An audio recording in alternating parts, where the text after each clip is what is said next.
competition. These 3 highly successful singles featured on his debut full-length project Goodbye and Good Riddance that was released through Interscope towards the back end of May 2018. This iconic project also provided his first feature track, Wasted, with fan favourite Lil Uzi Vert. This track and the rest of the album continued his lyrical themes of love and drugs. She do cocaine in my basement.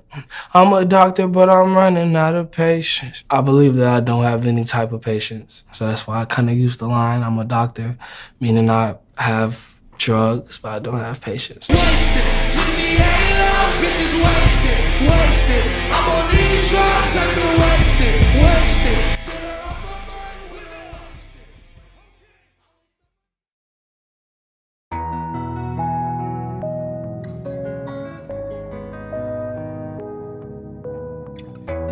A few months later, this project was followed by a bittersweet, unexpected 2-track EP called Too Soon, which did bring more beautiful music from Juice. However, it was dedicated to the tragic loss of fellow legends Lil Peep and X. This emotional EP was dropped just a day after X's tragic passing, so you can tell how raw and current the emotions Juice displays are, especially with the track Legends, which was incredibly powerful, and this is shown by its entrance into the US Billboard and its general effect on the whole industry. And the track has even more of a meaning today, for obvious reasons.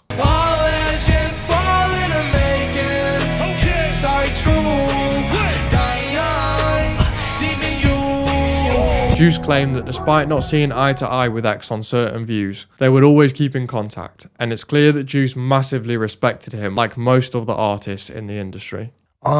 Really what I could, we weren't really the closest of friends. We had a couple deep conversations, you feel me? But, regardless of seeing eye to eye or not, he always had advice from his point of view. He always had advice from his point of view. It was always some advice. It was never putting me down, never none of that shit. Like, it was always positive. It was always advice. Of course, this track and this EP only added to how well-known Juice WRLD was at the time, and he really was becoming one of the most well-known names in the industry and was really beginning to get to the top of his game. And of course, that is when the big features roll in, and that just takes it to yet another level. After featuring on Travis Scott's astronomical album Astroworld, Juice fulfilled one of his greatest dreams by creating a collaborative album with rap legend Future, one of his greatest musical inspirations. The only other collaborative album Future had taken part in at the time was with Drake, so that just goes to show the level Juice was at during the back end of 2018. The lead single Fine China was the most successful and impressive song from the project. However, overall, it was a strong release with both artists collaborating perfectly. Around this time, Juice also became incredibly close with Ski Mask, who was long-term best friends with X before he passed. They both shared similarities in many ways, leading them to referring to each other as Evil Twins, which was claimed to be the title of a joint project in the works for 2019, which unfortunately we never got to see. But there was still new music for Juice in 2019, as on the 8th of March we saw the release of his second studio album, A Death Race for Love, featuring his popular former singles Robbery and Hear Me Calling. This album topped the Billboard 200 chart and featured some very special songs that continued his love and drugs theme. She told me put my heart in a bag and nobody gets hurt. Now I'm running from my love.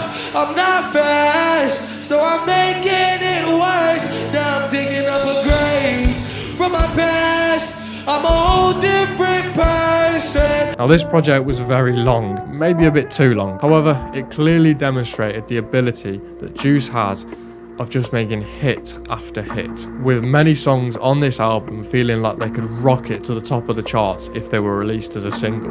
And this is proven by the fact that A Death Race for Love was an award-winning album that was held in massive high regards from fans all over the world. And at this point, Juice was at the top of the game.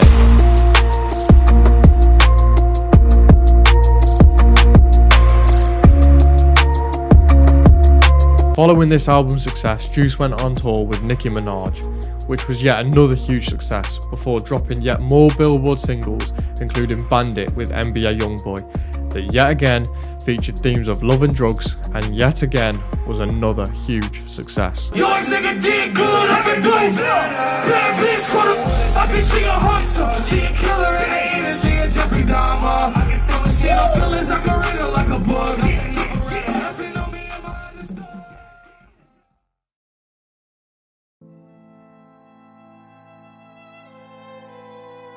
Right from the early stages, Juice rapped about the dark side of love, as most of his lowest points came from relationship issues as he was growing up. He eventually managed to find a stable girlfriend in Ali Lottie, who he could truly trust and rely on.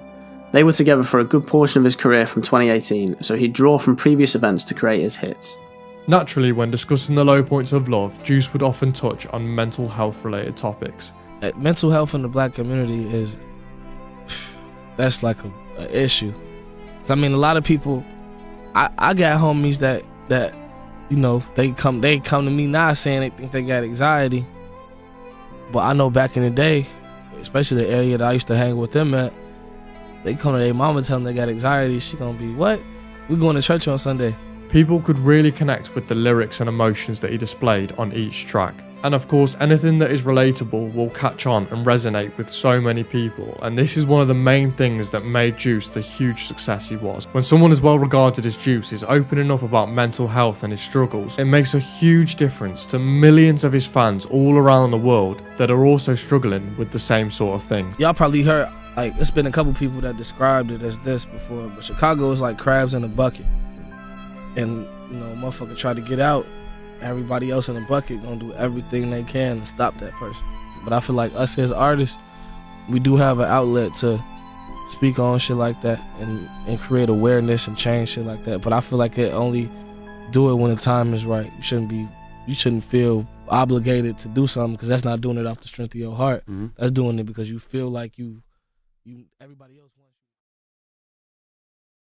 you. However, looking back, it's clear that there were more issues than what you originally see with Juice. His mental health battles and his very early exposure, coupled with his fast rise to the top of the game, all amounted to a very serious drug addiction. Before you started getting famous, though, you were probably limited on money and resources in terms of getting fucked up, and then all of a sudden you got too much money. That's a good thing, no? And getting fucked up is cheap.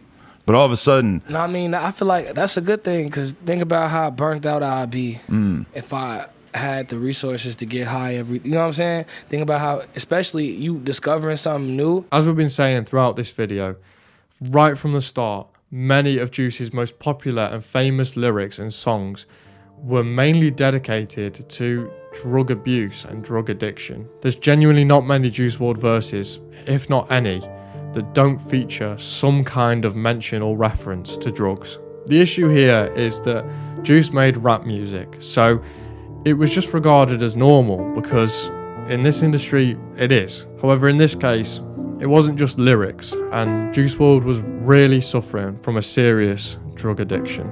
They weren't just lyrics, they were real, and sometimes when you're looking back, you can almost see it as an outcry for help. Juice was in a serious state where the drugs were really taking over, especially towards the back end of his career. This has all become clear as recently one of the closest people to Juice, Lil Bibby, who established that relationship from his initial label Grade A Productions, claimed he began to realise that Juice was taking an abnormal amount of drugs. I found out that he was doing like 4, you know what I'm saying? 4 what? Pills. What kind of pills? The Percocets. So I get to freaking out, like, bro, what the fuck? Like, I get to telling everybody, like, man, look, we gotta send this kid to rehab. He doing 4 pills, He, the rest of the guys around him, and even his mother eventually demanded that he went to rehab. Found out he was doing more than 4. Like a week before he passed, you know? We found out he was doing, I ain't gonna say the number, but it was a lot. Huge number, yeah. He ain't have a choice at this time, you know what I'm saying? Dude, you gotta, you know what I'm saying? You won't believe what he said. What did he say? He said, what did he say? He said, all right, I'll go, but I'm not stopping.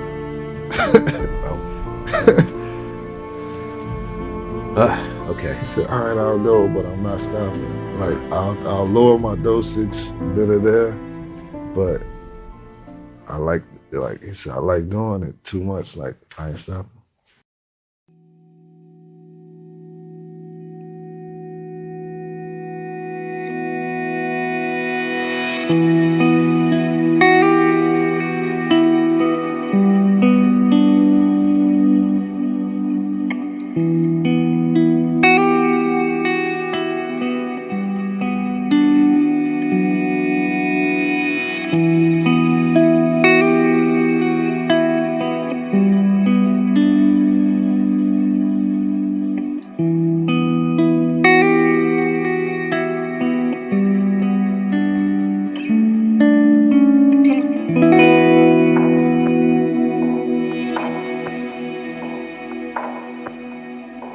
But it was just too late, as tragically, just a week later, on the 8th of December, 2019, Juice WRLD was announced dead following an overdose from Percocet and, at the time, other unknown drugs.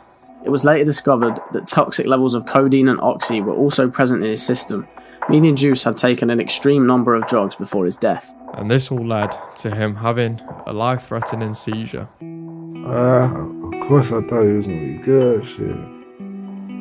I don't know nobody that died from, well, the rappers, I guess, but I thought it was good, but I don't want to get in my feelings, but. There's an extent to which I just hate how normal it feels to have a young rapper be so fucked up off drugs. Like, it just feels like we should know enough at this point that it should seem like an emergency to help them out, after seeing what happened to Peep. The seizure happened during a police search once his private jet had landed in Chicago. It said that local law enforcement agents were notified by federal agents that there were guns and, of course, drugs aboard the plane. This led many fans, fellow artists, and, of course, mainstream media to believe that the overdose happened because he took way too many drugs in an attempt to hide them from the police search. This is, of course, still unconfirmed. However, the people close to him, such as Lil Bibby, state that this was not the case, and it was all simply down to his severe struggles with drug addiction. They were saying, in the report it said to hide them from the police when they were trying to board them. So that's just not true. That's a lie, but I don't want to talk nothing about that. Yeah, that's what I read in the news too. I never actually really talked to anybody who was there. I wonder to what extent that story is maybe different if you were to hear it. I don't know, it seems kind of so silly to just take a bunch of pills when it's like, if you were really getting busted with a bunch of illegal stuff, like whether you knew about it or didn't know about it, a couple of pills is nothing, Like, when you have 70 pounds of weed and a bunch of guns and all this, whatever was on that plane, a handful of perks is not going to make a dent in the case. In my opinion, the saddest part is that Juice was totally aware of the negative effects of drugs. The fact that they could easily kill you and ruin aspects of your life. But despite this, he still continued to abuse them as his addiction just simply took over. Yeah, man, I know, man. I'm sorry. I'm just dealing with anxiety and I said, bro, what the fuck? Like, I got anxiety too. What are you talking about, bro? Like I be stressed out too, bro. But look, on top of that, with anxiety, but you don't do no drugs though. So I got anxiety and I'm doing drugs. I said, well, bro, stop doing the fucking drugs then. What the fuck? Like, stop doing that shit. It's easy for you to say and I said, bro, you know what I'm saying? Like, why you just can't stop doing the shit? And that was the last real talk that we had. If you've got to this point, then it's clear that you will agree, Juice WRLD was incredibly talented and intelligent. And there's countless interview snippets where he talks about the dangers of drugs, and of course whole tracks dedicated to this issue, such as Legends. In that exact track, one of the primary lines is about fellow rappers Peep and X not making it past 21 years old, which once again adds to the tragedy when you realise that Juice was so aware of this, but couldn't beat his addiction and died at 21 years old. I feel like it changed everybody's outlook, right? But it's like, for the people that was really doing that shit, it was before it was a fad. It was before it was cool. So it's not as easy as saying it's not cool anymore and then hopping off of it, because at this point you're addicted. You know what I'm saying? So it's just like, damn, let me work towards decreasing my shit until I'm off of it. In an interview with No Jumper, Juice talks about making sure we allow rappers like X to live on, and the exact same response has been shown for himself. Since Juice's death, we've not only seen many people mourn for him, but also seen many people celebrate his incredible talents and take his teachings forward. Of course, one of the main names here is the Kid Laroi, who was a prodigy of Juice and has since gone on to create incredible music that shows clear inspiration from his mentor. But, I guess, shit, at the end of the day, that is what it is now. And like I said, that was my big brother, so I know, he wouldn't want us to slow down or stop. But for sure, though, it was definitely like 2 weeks. I was just, very thinking about shit, and we just put everything on pause and just, cause like shit, that was a big thing for not just us, but for the whole world. So Yeah. definitely. But yeah, it was shit. It's a tragedy, really. You just gotta keep moving and, you know, keep his legacy alive, and I believe his music will be around forever. So. Oh, that's a fact. Yeah. Yeah. But we've also been lucky enough to receive some incredible posthumous releases from his team and family, including many feature appearances and verses, but most notably a full studio album called Legends Never Die, which we previously reviewed, and it's safe to say that it's an incredibly special, emotional and heartwarming project that will allow people to remember Juice WRLD and his legacy forever. Despite it being stacked full of incredible music, it can be a tough listen for his fans, with songs such as Righteous heavily talking about the drugs that killed him and his battle with addiction. He also specifically talks about dying from drugs in that track, which adds to the tragedy of him simply being unable to stop himself, even though he really did know the dangers. It's rumoured that there's more unreleased music on the way, but I really hope they don't try to use music that is too unfinished like what we saw with X, as his family released some music that is clear he would never want out and was far from ready for release.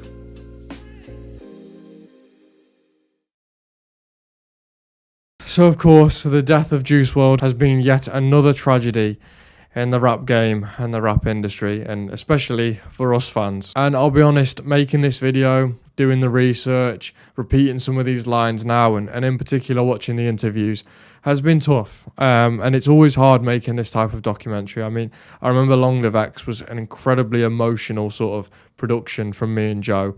And this is no different, really. It's been tough to make, and these are tough videos to make. To be honest, it just makes you feel so shit. Not just that, you know, Juice WRLD is gone, but when you look at the bigger picture, that yet another legend has been taken from us.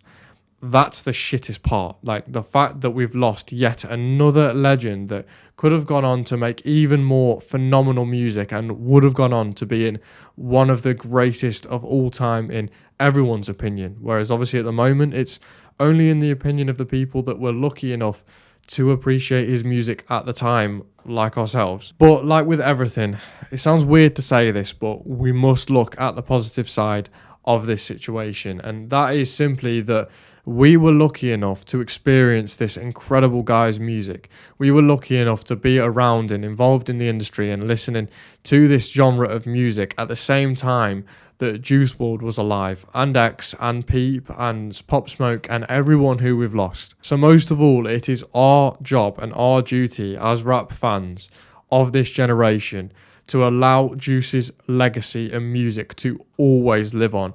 At the end of the day, we're always going to be playing his songs. We're always going to be telling our kids, our grandkids, and everyone that we know how good this guy's bloody music was. And it will live forever as long as we do that. So may Jared Anthony Higgins, an inspirational human being that we all loved, continue to rest in peace. But the legend of Juice WRLD will always live on.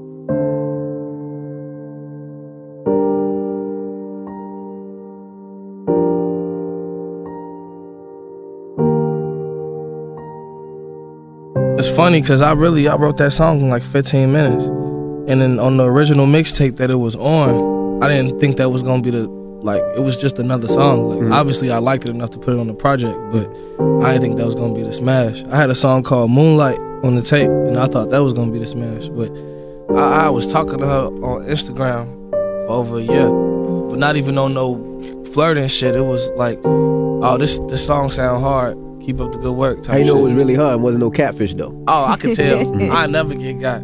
Do it when the time is right. You shouldn't feel obligated to do something, because that's not doing it off the strength of your heart. That's doing it because you feel like everybody else wants you to do it type shit. This man comes to the studio with his gothic girlfriend, like, you know, just with the gothic nets. You know, she like real gothic, you know what I'm saying? And he is tongue kissing her in front of all my homies. That's when I knew, like, man, he a star, you know what I'm saying? Cause like I would never do no shit like that. Right. I knew he was a star from right there. I'm like, bro, he don't care. He don't care what people think. You're a gift, not a curse, and I don't want to reverse it.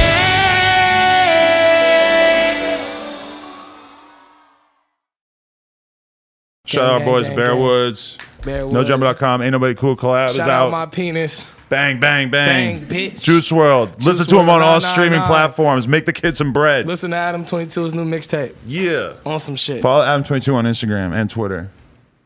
Crack into a Corona. We're not sponsored by them, but it's a good beverage. Suck on my dick. If anybody donates any songs, don't worry. We're going to be playing them later. We're Suck going on my to go dick. play Kendama for a little bit. Rope Gang. I'm gonna go play Yo Mama.